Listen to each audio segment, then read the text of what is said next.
This you don't believe. Excuse us, Johnny. You're from the Midwest. You're busy going, is the truck loaded? Guido says hi. He hasn't had a chance to talk to you. And from Jersey City, your good friend, Bubani Umbatse. What's he his started alias? his car. Before his death, Don Rickles shocked all of Hollywood by leaving behind unpublished diary pages. In them were not only everyday memories or stories from the stage, but also candid confessions about Johnny Carson, the man America had long believed to be his closest friend. For decades, Rickles and Carson appeared together as a perfect duo, bringing laughter to millions of viewers. Yet Rickles' final words on paper revealed a truth completely opposite. The lingering question is, why did he stay silent his entire life, only daring to speak when he was about to close his eyes forever? In his final diaries, Don Rickles often repeated that what he couldn't stand about Johnny Carson was the pretense. On The Tonight Show, Johnny always appeared as a refined gentleman, making just enough jokes about marriage so that the audience believed he was the model of a faithful husband. Yet Rickles insisted this was nothing more than a shallow disguise. Behind the camera, Carson lived in jealousy, unfaithfulness, and late-night escapades few dared to tell. One of the most shocking incidents Rickles recorded took place in 1970 when Carson was married to his second wife, Joanne Copeland. Johnny became obsessed with the idea that Joanne was involved with Frank Gifford, the former football star. The jealousy left him sleepless, even driving him to hire detectives. Not stopping there, Carson dragged his trusted lawyer Henry Bushkin into a strange mission, breaking into an apartment he believed Joanne was using for a secret affair. That night in Beverly Hills, the hallway lights reflected on the silent carpet. When the apartment door opened, Carson charged in like a hunter. He yanked open drawers, tossed sheets aside, and spilled suitcases onto the floor. Bushkin later recalled trembling as he picked up a woman's garment still carrying the scent of perfume, then saw photos of Joanne smiling next to Frank. On the dressing table lay a man's watch that clearly wasn't Carson's. At that moment, Johnny froze, face pale, then burst into a dry laugh. "Here it is, the proof I needed." Rickles commented, "That moment was more terrifying than any outburst." Johnny didn't scream. He was cold, like someone peeling away a dirty truth. After this, the marriage with Joanne ended bitterly. But what's striking is that Johnny's later breakups weren't much better. He married 4 times, all ending in disappointment. His first wife, Jody Wolcott, lived with him from 1948 to 1963 and bore him 3 sons. But Jody often accused Carson of straying during business trips, even spending nights in bars with other women. Rickles recalled Johnny once bluntly admitting, "I can't stay with just one person." Showbiz doesn't allow that. His second wife, Joanne Copeland, was at the center of the notorious apartment raid. When they divorced in 1972, Joanne received a huge settlement that filled newspaper headlines. But Rickles argued the greatest loss wasn't money, it was dignity. Carson had turned the marriage into an investigation, then exposed it with bitterness. Less than a year later, Carson married Joanna Holland, and their marriage lasted from 1972 to 1985. At first, they were seen as Hollywood's power couple. But Joanna shocked the public by filing for divorce during Christmas. According to Rickles, it was because Johnny gave Joanna cold nights and gave others warm ones. Rumors of his late-night absences and outside relationships only made the split more scandalous. By 1987, Johnny married Alexis Moss. Many hoped this would finally be his safe harbor. Yet even during their Malibu honeymoon, his true nature appeared.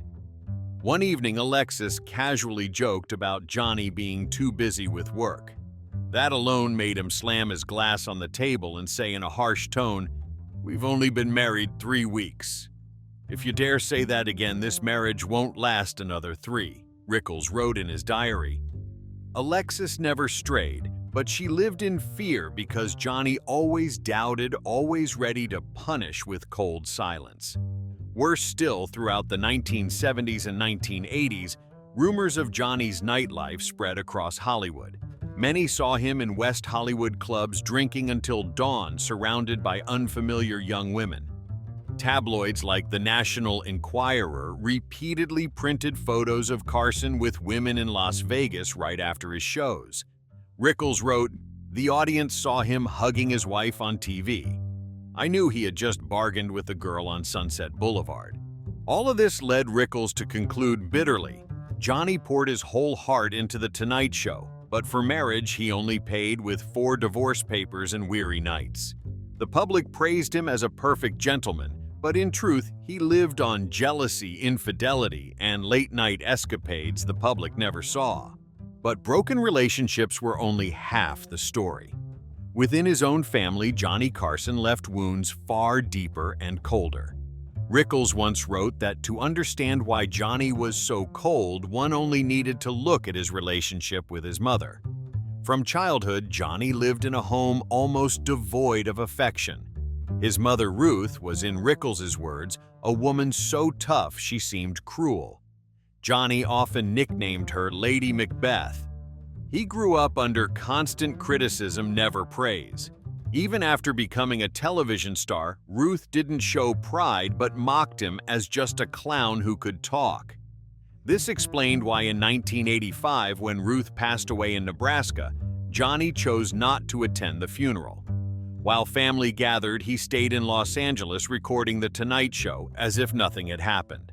When a colleague asked if he would return home, Carson shrugged and coldly said, "The Wicked Witch is dead." Rickles wrote, everyone was stunned. He had severed all emotion with the very person who gave him life. That coldness extended to his children. Johnny had 3 sons with his first wife Jody, Christopher, Corey, and Richard. After the divorce, he rarely kept close ties. On birthdays, he sometimes just mailed a check instead of showing up. People whispered he often said, "Kids only tire me out. I don't have time for them." Christopher was rarely seen with him. Corey once complained in an interview that he grew up without a real father around. The biggest blow came in 1991, when Richard, the second son, died in a car accident on the California coast. Johnny didn't attend the funeral.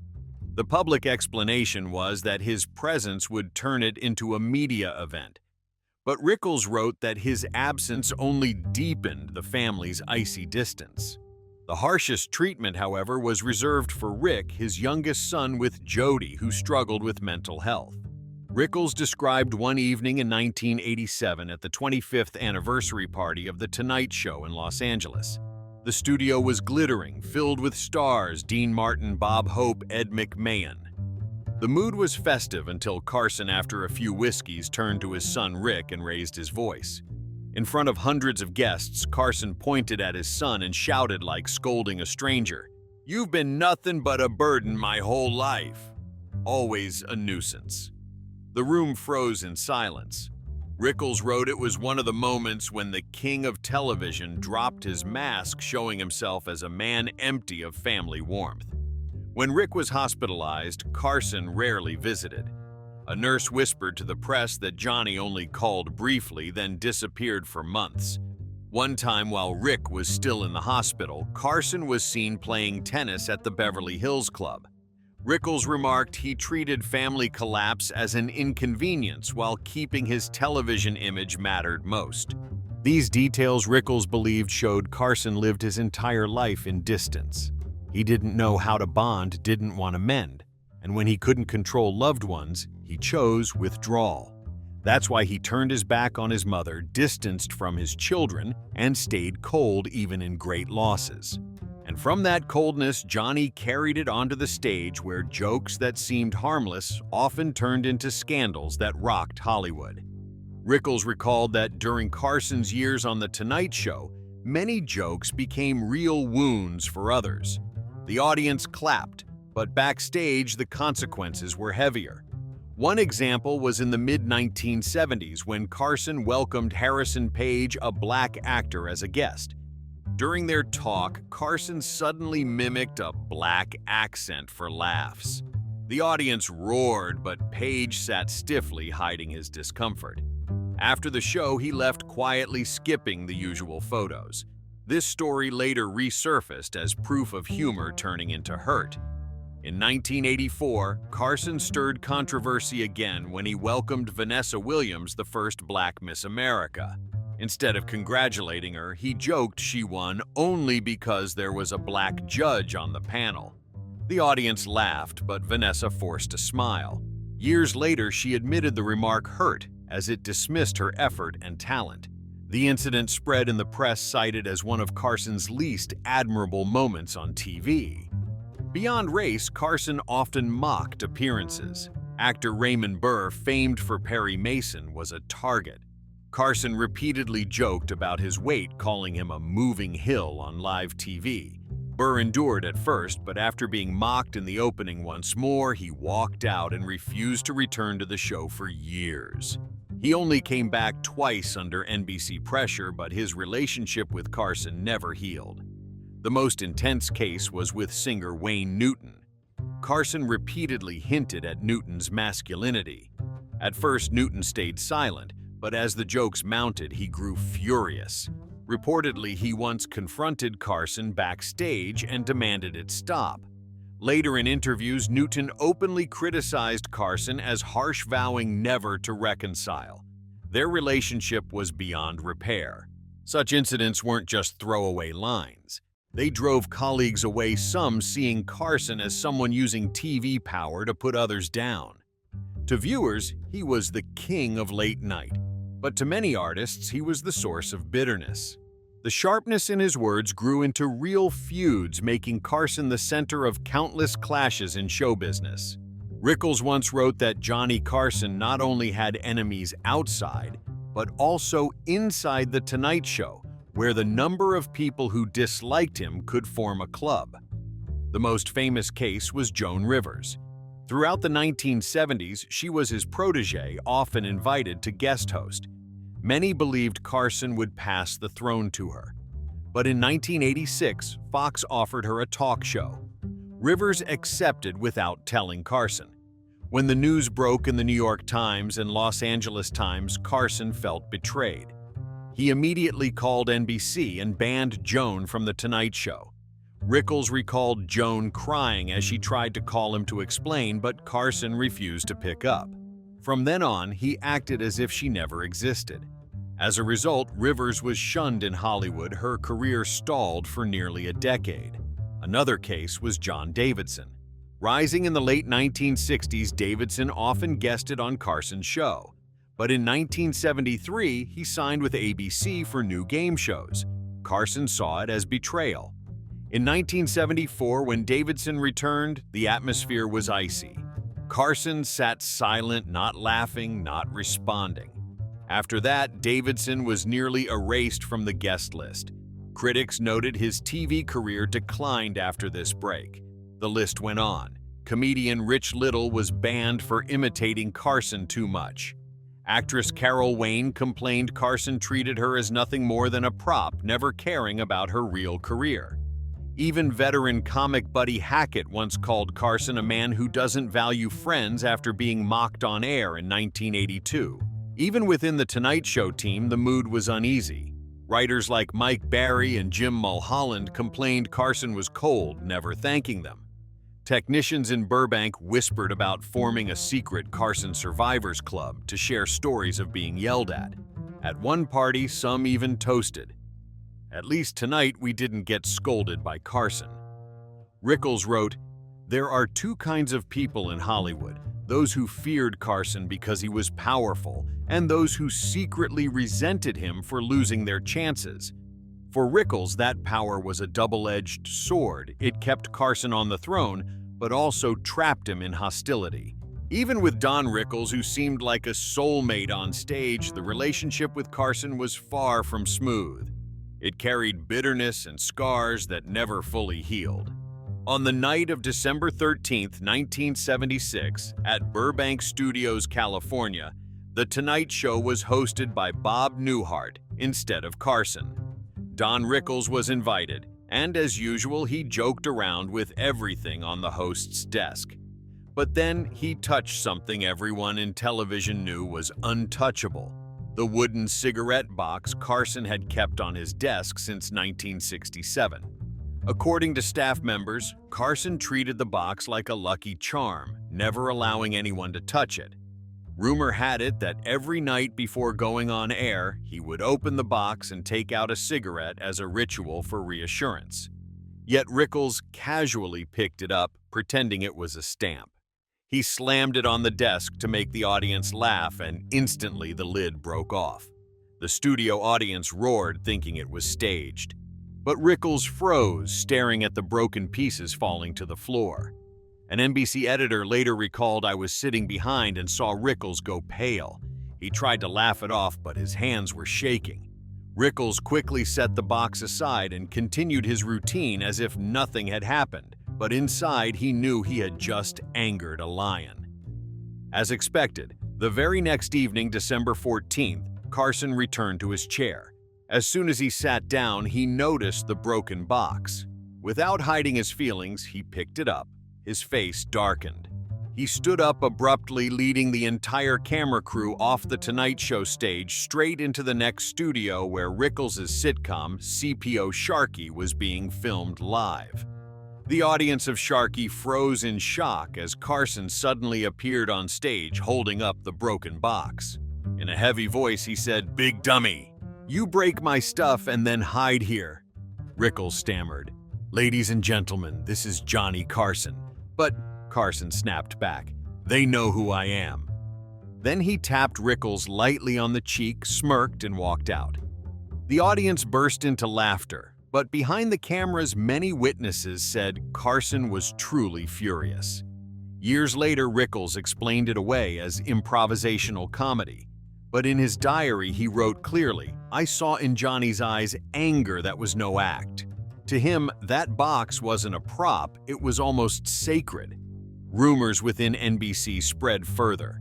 Carson was said to have scolded the staff for letting Rickles touch the box, and some even claimed they heard him slam the table backstage. A TV Guide journalist wrote that days later, Carson had a brand new cigarette box made, and from then on always kept it locked in his desk drawer when leaving the set. 2 years later, on November 13, 1978, Rickles had another chance to guest host The Tonight Show. In the excitement, he instinctively lifted Carson's new box. But the moment his hand touched the lid, he froze quickly, put it down, forced a smile, and moved on. Later, Rickles admitted, "Just remembering Johnny's eyes that day was enough. One outburst from him was enough to make me fearful for life." The broken box incident was later remembered as a classic comedy moment, but for those who witnessed it, it was a turning point. It revealed that behind the image of the polished host, Carson had a side that was possessive, hot-tempered, and never forgiving of intrusion, even accidental. After that incident, Rickles began to realize his relationship with Carson was no longer just two performers joking together. And when The Tonight Show chair was passed on, that truth became even clearer. In his remaining diary pages, Don Rickles confessed a secret he had kept for decades. "Johnny hinted many times that I would be the one to succeed The Tonight Show. I believed it." These words never appeared in the press, but were whispered backstage during late nights when Carson was in good spirits. Rickles remembered vividly one evening in the late 1970s when the two sat together after filming in Burbank. Carson patted his shoulder, smiled, and said, "If one day I leave the chair, you'll be the one the audience expects." To Rickles, it felt like a promise of honor. But everything changed in May 1992. NBC officially announced that Jay Leno, a younger and safer choice to retain middle-aged viewers, would succeed Carson. Rickles sat in front of the TV, bitterly reading the news on CNN. In his diary, he wrote, "Johnny laughed with me for 30 years on air. But when I needed him most, he stayed silent. That was the bitterest betrayal of my life." Rumors spread quickly. Some said Carson had quietly promised Rickles but never defended him before NBC executives. Others claimed Carson himself prevented Rickles from being considered, believing his sharp humor was too harsh for a national program. A writer for the Los Angeles Times revealed that NBC had discussed the matter for months, and Carson never once mentioned Rickles' name in closed meetings. For Rickles, that moment felt like a bucket of cold water. In later shows in Las Vegas, he often mocked Leno on stage, calling him the man in the wrong chair. With friends, Rickles openly admitted he felt abandoned by Carson at the most crucial moment. A close colleague recalled Don wasn't angry about losing the show. He was angry that Johnny left him behind, even though they had been like brothers on stage. The aftermath of that shock, according to Rickles, wasn't just a missed opportunity. It changed the way he saw the man who had been his partner for life. In his diary, Rickles closed that chapter with a cold sentence: "I realized our friendship never truly existed outside the spotlight." That bitterness followed Rickles until the end of his life. And when Johnny Carson passed away in 2005, Rickles' emotions were a mix of respect for a legend and the pain of a wound that had never healed. On January 23, 2005, Johnny Carson passed away in Malibu, California at the age of 79 after years battling lung illness. When the news broke, America was stunned. Major TV networks immediately paused regular programming for tributes. The Los Angeles Times ran the headline, "The King of Late Night is Gone." Burbank Studios, where Carson had worked for over 3 decades, became a gathering place for hundreds of fans. They brought flowers, candles, and even old cigarette packs to place at the gates as a way of remembering his signature on-screen habit. Don Rickles was nearly 80 at the time. When he heard the news, he didn't cry, but spent the entire day sitting silently in his Beverly Hills home. A close friend recalled, he turned on the TV and kept replaying Carson's tribute clips. Sometimes he chuckled, but then sighed and sat in silence for hours. In his diary, Rickles wrote, "Johnny is gone and the whole world mourns. But for me, the feeling is mixed. He was both my springboard and the wound I carried for life." A few days later, NBC held a special tribute show for Carson. Rickles appeared with a tired face. Gone was his usual playfulness. He simply said one short sentence that left the audience silent. "Johnny was the best partner I ever had, but also the one who hurt me the most." The studio froze. Everyone understood that behind the seemingly glorious relationship was a bitterness never spoken aloud. In truth, the shock over Carson was only part of the greater sorrow Rickles endured in his later years. In 2011, he faced the tragedy no father wants. His only son, Larry Rickles, died suddenly at 41 of pneumonia. Larry wasn't just a son, he was also a colleague, a writer and producer who had shared an Emmy with his father in 2007. That loss crushed Rickles. Friends recalled that after the funeral, he sat quietly in a corner for hours, saying nothing. On stage, he still cracked jokes, making Las Vegas roar with laughter. But at home, he grew pensive, rarely smiled, and often wrote about Larry in his diary. Once he wrote, "I made the whole world laugh, but I couldn't bring my son back. That was the greatest failure of my life." Losing his son, then losing the partner of his career, all of it dragged down Rickles' health and spirit. On April 6, 2017, Don Rickles passed away at his home in Beverly Hills at the age of 90. The official cause was kidney failure.